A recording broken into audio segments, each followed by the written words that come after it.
Hello friends, welcome back to the Mini video guys and my YouTube channel guys. Today friends we are going to talk about the how can we set notification ringtone in our Infinix phone device.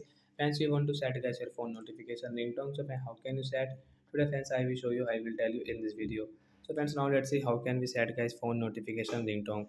So friends, we will on our phone setting guys. Sorry friends, we will on our phone setting.